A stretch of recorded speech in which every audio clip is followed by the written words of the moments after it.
people thought that those were real axes. I did first start, then I looked closer and it was cardboard. Yeah, they're to show Lois's covers that she makes. So, yeah. You got it on? What?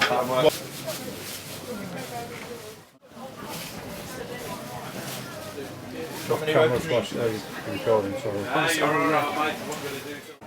Hey guys, so how you doing? This is Zed from Zedoutdoors. I hope you're having an awesome day. So I'm with Ben Orford once again. Ben. Hey Zed, how you doing, man? You must think I'm stalking him or something. You know, following him around with turned up collars and sunglasses behind his car.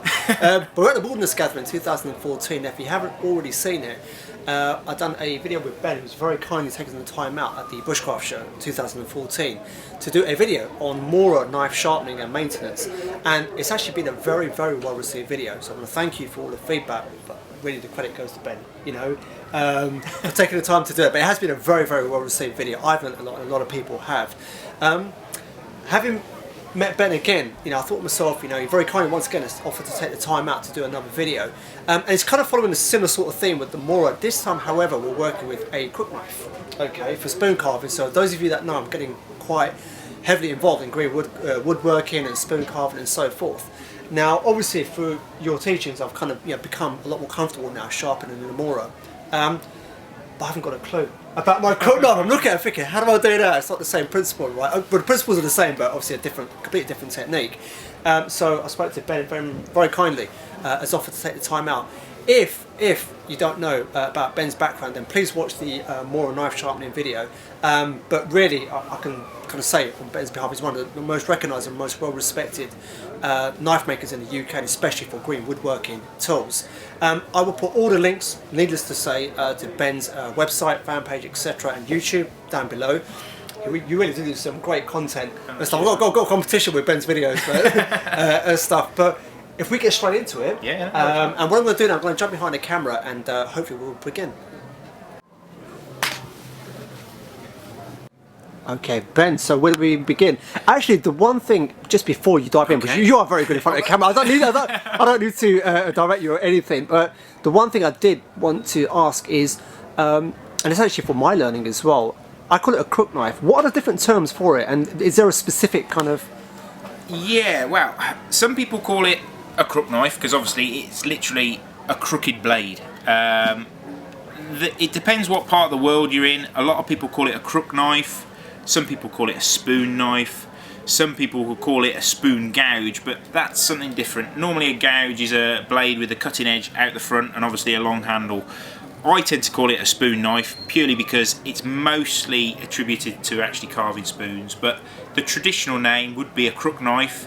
It also derives from the longer handled crooked knives from like the Haida Indians and things like that in Northern America, and they would call them a mokatorgan, and that was the traditional name for the more open sweep blade with a much longer handle used for carving totem poles and things like that, or carving canoe paddles or making gunnels or thwarts for your canoe.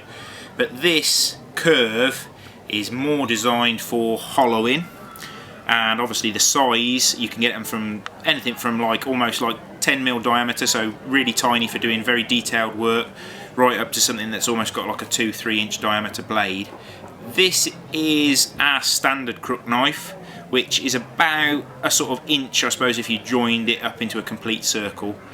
The main thing you want to look for if you're looking for a crook knife for carving spoons is you want to look for it so that it's got the bevel on the outside. You do see some tools that are flat on the outside with the bevel on the inside of the tool. Now they're more designed for planing cuts, so for making sort of long flat shavings and making bits of wood flat. The bevel on the outside of the tool actually allows you to rotate the tool through the wood so that it can follow the curved contours of the spoon itself and you won't get any judder. If the bevel itself is too flat, you'll get this horrible sort of juddering as you're trying to make it go through that radius of the spoon. So it's important to look for that. Obviously this is our tool, so it sounds like we're just trying to promote our crook knife. There are other crook knives out there.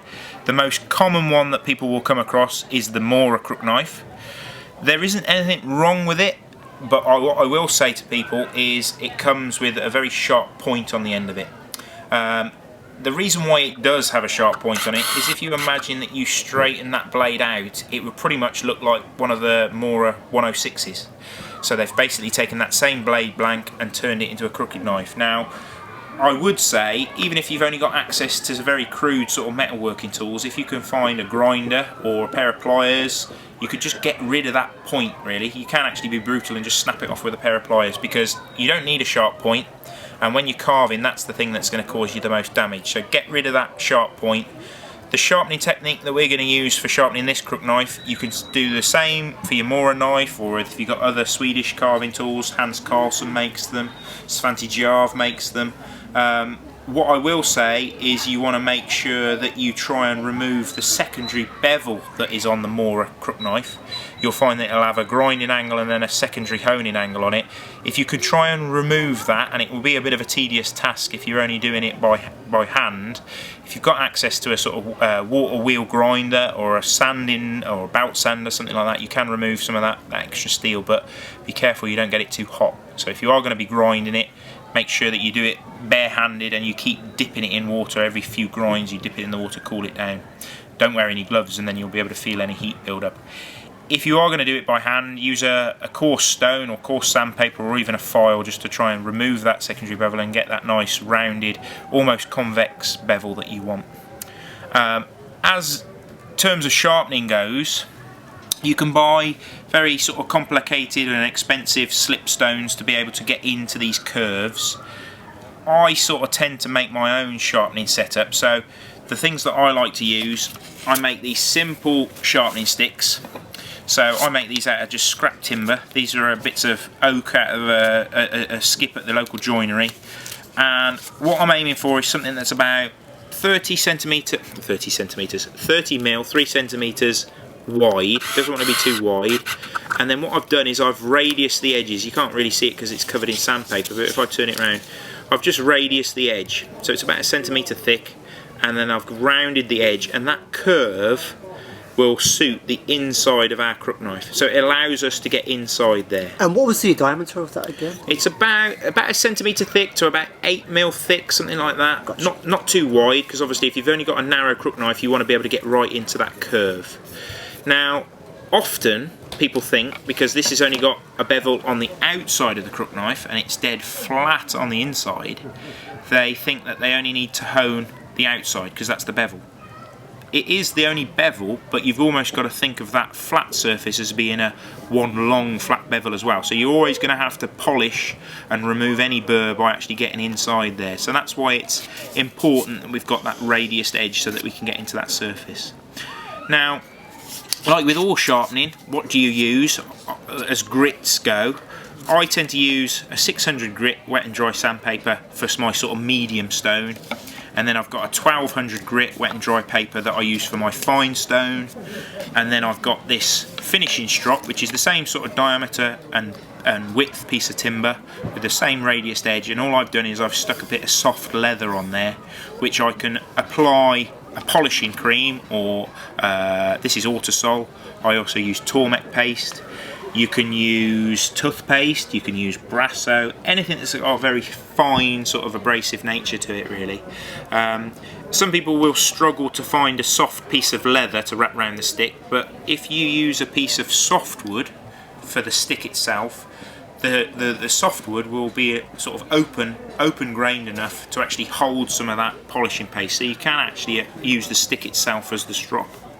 The main factor when you're sharpening with all tools is being able to see what you're removing. So I can't quite remember if we covered this in the Mora video, but what I like to use is not necessarily a Sharpie, but certainly some form of marker pen.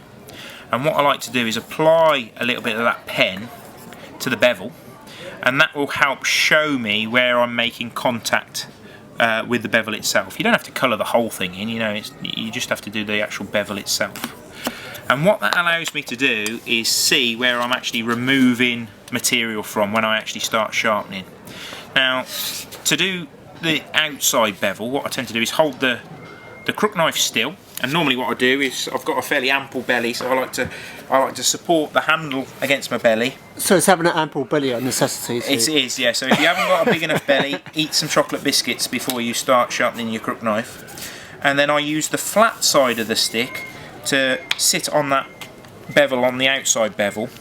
And what I do, obviously because it's sandpaper, you can't push, you can only draw away from the cutting edge. And almost straight away, by finding the correct angle here with my wrist, I can see if I'm removing all that pen. And if I haven't removed the pen at the very front edge of that bevel, it means that I'm not actually getting to the cutting edge, so I need to keep increasing that angle until I get that pen to be removed from the bevel itself. So that section near the handle is actually the easiest part, and as I start to come round the bend, I start to have to actually swivel the handle that I'm holding in my hand so that I can sort of move the sharpening stick round the bend so that I can see what I'm doing. And that final little piece, I tend to turn it round so I can see it a little bit easier, and it means that I'm still getting contact with the stick. So it takes a little bit of practice, but I'm just sort of feeling for that bevel and also seeing where I'm removing that pen from. Now obviously, depending how dull this is, if you've hit a big knot or you've got a big divot in your tool, you might need to keep going until you've removed the damage, and you will be able to feel a slight burr on the inside of that hook. Now this is where you need to be able to get into that inside face to remove it, so that's why we've got that radiused edge on the actual stick itself. Now we don't use our ample belly for that. What I normally do is I sit this down onto the workbench, and so that I don't sort of keep hitting my hand into the workbench itself, I normally sit it on a piece of wood or a scrap piece of timber, and it allows me to work on that inside face, and you can see how we're almost polishing it all the way in one go. Now if you're at all unsure of the angle to use for that, again, colour that whole inside face in with the pen, and then you'll be able to see exactly where you're removing the steel from. So the only disadvantage of using sandpaper as the sharpening medium is that I can't draw it backwards, I can only push away from me. Okay, so what we'd do is we'd continue, make sure we polish that all away, and if it had been left out in the rain or you'd got any kind of corrosion on there, you'd have to keep polishing until you get that nice and shiny. Now this is the coarse grade, so it leaves a relatively coarse finish.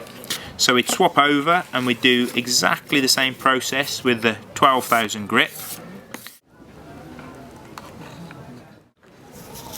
So we can use the much finer grit to finish polishing that inside face.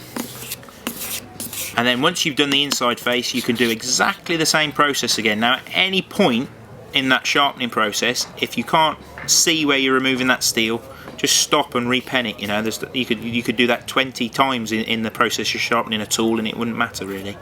So once you've polished that inside face with the finer grit, go back up to the holding it close to yourself again and resting that handle on your tummy again, and then we can again polish that outside bevel.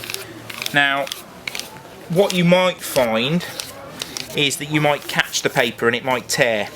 Now I wrap a whole sheet around this, so if I tear this or it wears out, I just undo the tape, take a layer off, snip it off with a pair of scissors or another knife, and then I've got a nice fresh bit of paper. But normally this lasts for maybe 10 crook knives before I have to replace the paper. So that's polishing up that outside bevel.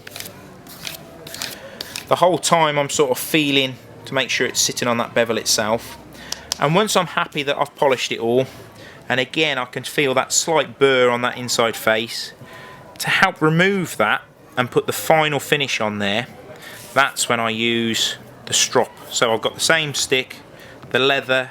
You don't have to charge it with the polishing paste each time, but this I only got done recently this afternoon when I was doing the sharpening demo, so I know that that's got some autosol on it.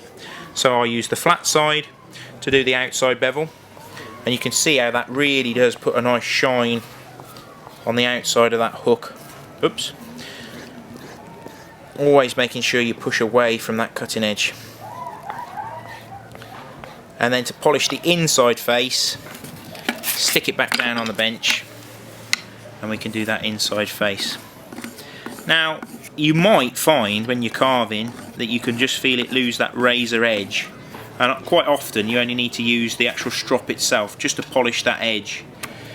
and then it means you don't have to keep going back to the sandpaper each time. So a little strop every now and again is almost all you need.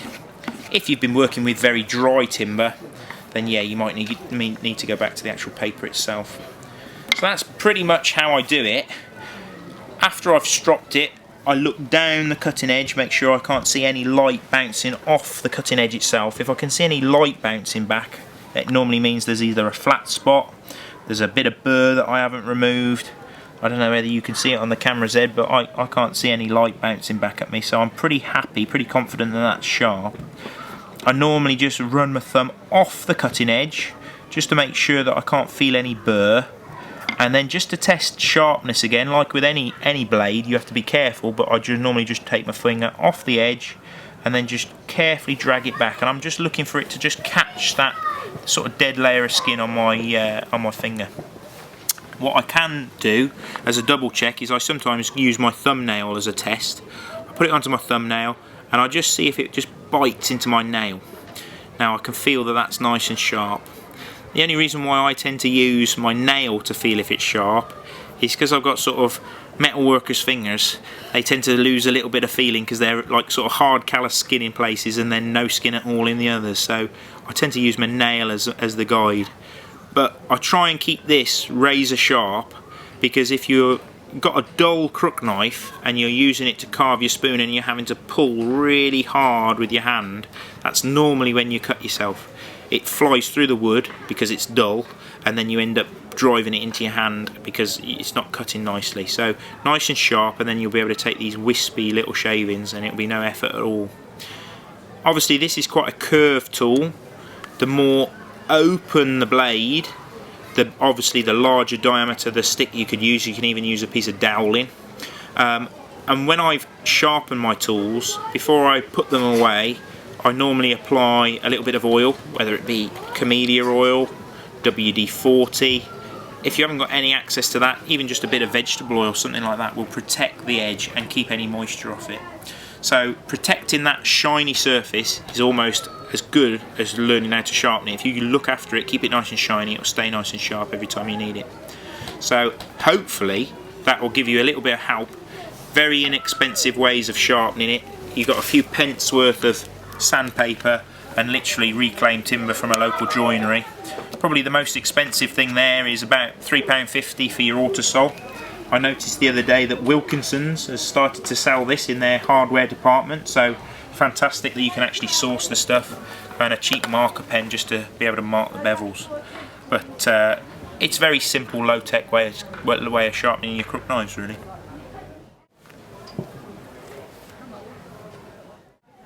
So Ben, if you're okay, I was just thinking, just to kind of finish off, that was a great tutorial, by the way. I actually learned a lot. That's why I was so quiet. I never normally get that quiet on videos. I was going to say that was quieter than last time. I know. It was just I hear a pin drop. But I was wondering, because this is something that once again I want to learn. Can you talk through your selection of kind of like, carving tools and obviously more specific kind of the crook knives that you have? Because I noticed a selection, and some of them are wondering, what do you do with those? Yeah, well, they've sort of evolved, obviously, because I got into the tool making from woodworking itself. So it's almost the perfect way to get towards it, really, because you encounter a problem and you think, well, if I had a tool that was like that would get around that particular situation. So obviously this was the first crook knife design that I sort of came up with. I wanted something that wasn't too big, that was a fairly universal shape, so I could use it for spoons, I could make deeper ladles and things like that. And then what happened was, as I started to use it for bigger projects, I found that I was holding it sort of end on a lot of the time, and it wasn't particularly comfortable. So what I did was I added a slightly different shaped handle to it. So that's the same blade profile, our standard blade profile, but we put it on what we call a hybrid handle. So you can still hold it like a normal spoon knife, but when it comes to cups and bowls and cookses and things like that, it enables me to engage this thumb, and it's a much more comfortable, almost more ergonomic, and get more leverage with it. So the hybrid handle's really good. Okay, so those were those two. Yeah, so the other thing, obviously, this is a great universal shape, but the more curved the tool, the smaller the shaving it takes off, so therefore more pronounced the tool marks.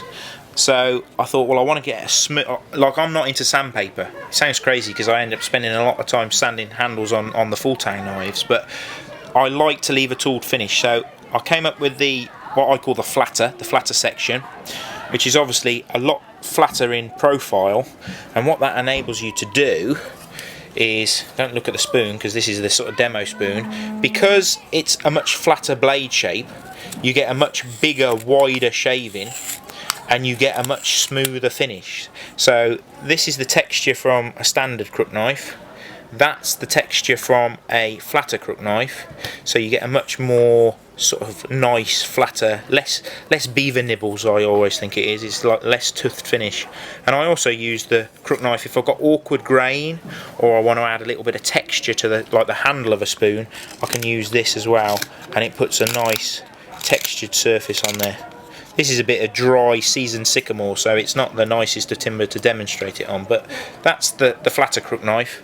And obviously I add the hybrid handle because people actually really like the hybrid handle, so we end up doing the hybrid handle on the flatter one as well. The only thing is, as you start to get onto bigger projects, or you're a bigger fella and you've got plenty of power in your wrists and things like that, then we do a slightly bigger one. We call this the medium, and this has got the hybrid handle on it, but we do it with the standard handle as well. And if you're doing bigger bowls, cups, or bigger cooksers, then obviously that's a bigger blade and it will remove more material effectively. The other crook knives that we tend to make are, and we mentioned the sort of proper traditional Mokotorgun. This are the two Indian crook knives that we make. This is the more traditional draw knife Mokotorgun that we were talking about, which has got the bevel on the inside, a very straight section near the handle, and then just a sweeping tip. And that's used as like a one-handed draw knife. I was demoing with this today, so it's still got a little bit of bark left on the back, but that's a one-handed draw knife. And then we make the same handle, the Indian crook knife, so you've got this thumb spur for lots of leverage, but we do a basically wider, deeper, more curved blade, but with the bevel on the outside, so this is more for bowls.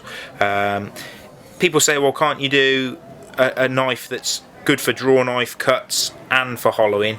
But the bevel on the outside is good for those curved cuts, and the bevel on the inside is good for the planing cuts, purely because you need it dead flat on that backside to be able to get you to be able to cut very fine shavings or very heavy shavings. So you can never really have one tool that does everything. And then we've got a few of our other carving tools. So we got sloyd knives, so we do different lengths, these nice shapely handles on the English sloyds, and then we do simpler blades, so we've got a little 2-inch sloyd, and then we've got our pick knives. Now these are obviously just smaller blades, so if you're doing detail work and things like that, then you're not going to cut yourself. There's no point trying to do detailed work with a great big 6-inch camp knife when you can do it with a little 1-inch blade and get lots of nice detailed cuts. It's just much safer, really. I really like carrying one of these little field knives. I don't know whether you can catch that round my neck. Look, Zed. So this is one of our field knives, which has got the same blade as the big pick, but it's just convenient to have it round my neck at all times. So it's got a nice little sharp little, I think it's 1.5-inch blade, but with a nice antler handle, and it's held in the sheath with a little rare earth magnet. But it's perfect for when I'm engraving my name and stuff. The curve of the antler just sits lovely in the hand, and it means I can engrave with that tip in a really sort of safe, controlled way then, and it's just in there ready to rock whenever I want it then. What I liked about it, I forgot who I saw today with that on, and it has a magnet inside it, doesn't it? That's it, little magnet. Yeah. So it's pretty simple, pretty cool. It looks like a sort of funky medallion, you know. If Mr. T was here, he'd probably have 3 or 4 of them around here, you know. Yeah, but he wouldn't get in the plane though, wouldn't he? No, that's it, no. Crazy fool. Well, but listen, as always, I want to sincerely thank you for taking the time out. I've learnt a lot, as I always do, spending time with you, and especially making these videos. If people want to find out more about what you do, once again, I will place links below, but what is the best place of contact? Probably send us an email through the website. So there's a little link on the website, so obviously that will get directly through to us. You can also contact us through our YouTube channel. I think we're down as Ben Orford Media. I'm also on Instagram as well as Craft Lab Knives, so you can find us on Instagram, and then you can see what we're actually up to. If you've got any questions, drop us an email through there, through the website. As regards to crook knives, obviously we're covering sharpening. If you've got any problems, let us know. You can also see a video tutorial on our YouTube channel of the same sort of setup, so with the sandpaper and things. Don't look at how bad my hair was because it was a few years ago, but the information's still relevant, so hopefully you'll be able to find that useful as well. Excellent stuff. Well guys, once again I'll put those links just below this video. Please go and check it out. Show Ben your support, and once again Ben, thank you so much for taking the time to do this. No worries, Zed. Anytime, man.